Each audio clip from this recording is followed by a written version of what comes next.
السلام عليكم ورحمة الله وبركاته. الحمد لله رب العالمين، الصلاة والسلام على رسوله الأمين وعلى آله وصحبه أجمعين ومن تبعهم بإحسان إلى يوم الدين. أما بعد. പ്രിയമുള്ള സഹോദരി സഹോദരന്മാരെ,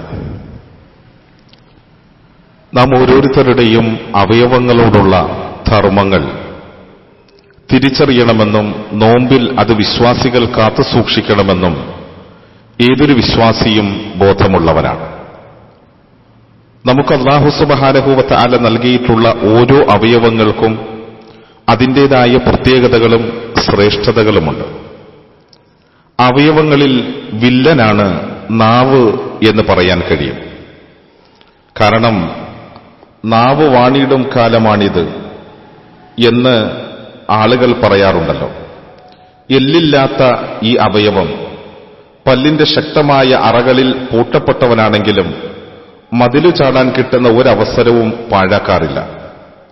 നാവിന്റെ ചാട്ടുളിയിൽ നട്ടെല്ല് പൊട്ടിത്തകർന്നു പോയവർ എത്രയാണ്.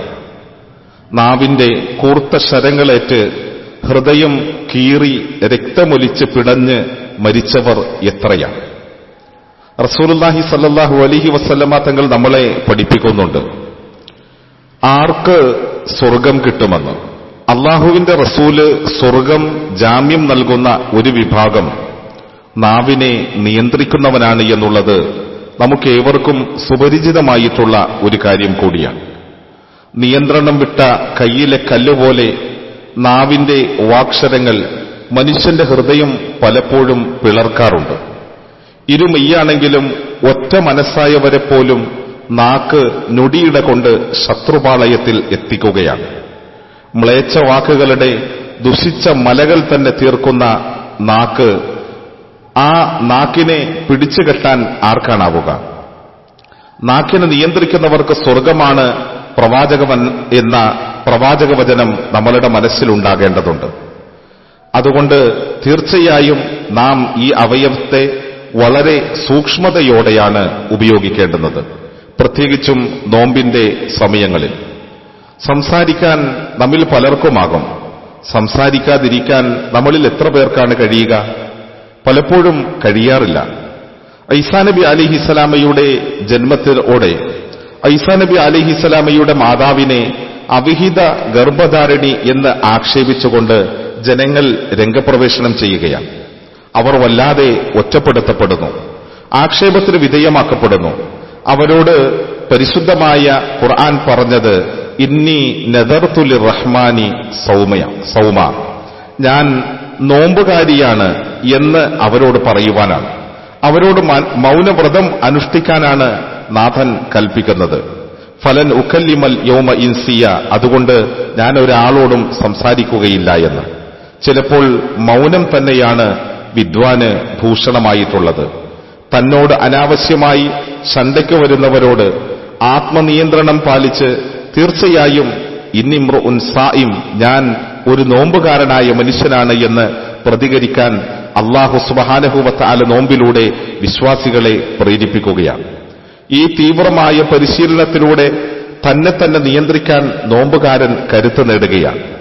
വിശ്വാസത്തോടെ പ്രതിഫലം ആഗ്രഹിച്ചുകൊണ്ട് വ്രതമനുഷ്ഠിക്കുന്ന ഒരു മനുഷ്യന്റെ കഴിഞ്ഞ കാലത്തിലെ പാപങ്ങളെല്ലാം പൊറുക്കപ്പെടും എന്ന നബി സല്ലല്ലാഹു അലൈഹി വസല്ലമ തങ്ങളുടെ വചനം പാപ വിശുദ്ധിയുടെ മാർഗമായി വിശ്വാസി സ്വീകരിക്കുകയാണ്.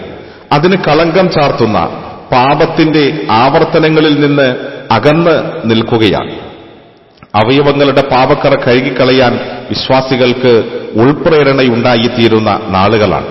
അള്ളാഹുവിനെ ഭയപ്പെട്ട് കരഞ്ഞ കണ്ണുകൾ ചുരത്തപ്പെട്ട പാൽ അകടിലേക്ക് തിരിച്ചു കയറിപ്പോകുവോളം നരകത്തിൽ കടക്കുകയില്ല എന്ന നബി സല്ലല്ലാഹു അലൈഹി വസല്ലമ തങ്ങളുടെ വചനം നാം എത്രയോ പ്രാവശ്യം ശ്രവിച്ചവരാണ്.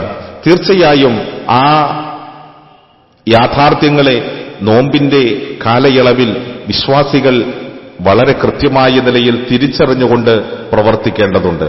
അങ്ങനെ അവയവങ്ങൾ റമളാനിൽ നോമ്പനുഷ്ഠിക്കണം. കണ്ണും കാതും നാവും കൈകാലുകളും നോമ്പിന്റെ പരിശുദ്ധി കാത്തുസൂക്ഷിക്കണം. നോമ്പുകാലത്ത് നമ്മളുടെ അവയവങ്ങളെല്ലാം ആത്മീയതയിലൂടെ സഞ്ചരിക്കാൻ ശീലിക്കുകയാണ്. വികാരവും വിചാരവും അതുപോലെ തന്നെ വൈകാരികമായ എല്ലാ അവസ്ഥകളും വ്രതത്തിലായിത്തീരണം. അവയവങ്ങൾ അത്രയും അള്ളാഹുവിനെ സംബന്ധിച്ചുള്ളതായ ആ തസ്ബീഹുകൾ, ദൈവികമായ കീർത്തനങ്ങൾ ആലപിക്കണം. നാഥന്റെ സൃഷ്ടിവൈഭവം അറിഞ്ഞ് അവയവങ്ങൾ അള്ളാഹുവിനെ സ്തുതിച്ചു പാടുന്നില്ലേ? കണ്ണുകൾ അള്ളാഹുവിനെ ഓർത്ത് ഈ നോമ്പിന്റെ നാളുകളിൽ ഈറനണിയുന്നില്ലേ?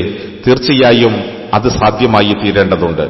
കാരണം ലക്കും ലഗാനുമില്ലാത്ത ഈ ജീവിതത്തിൽ നാം നമ്മളുടെ ആത്മാവിനെ പരിശുദ്ധപ്പെടുത്തുവാൻ വേണ്ടി ഏർപ്പെട്ടിട്ടുള്ള ഈ വ്രതാനുഷ്ഠാനം ആ ആത്മാവിന് പൊതിഞ്ഞു നിൽക്കുന്ന ശരീരത്തെ സംരക്ഷിച്ച് നിലനിർത്തുവാൻ നമ്മൾക്ക് സാധിക്കുന്നില്ല എങ്കിൽ ശരീരത്തിന്റെ അവയവങ്ങളെ അധാർമികതകളിൽ നിന്ന്, തെറ്റുകളിൽ നിന്ന്, തെറ്റായ കാര്യങ്ങൾ കേൾക്കുന്നതിൽ നിന്നും കാണുന്നതിൽ നിന്നും തടഞ്ഞു നിർത്താൻ പര്യാപ്തമാകുന്നില്ല എങ്കിൽ നമ്മളുടെ നോമ്പ് യഥാവിധി നോമ്പായി തീരുകയില്ല എന്ന തിരിച്ചറിവ് തീർച്ചയായും വിശ്വാസികൾ നേടിയെടുക്കേണ്ടതുണ്ട്.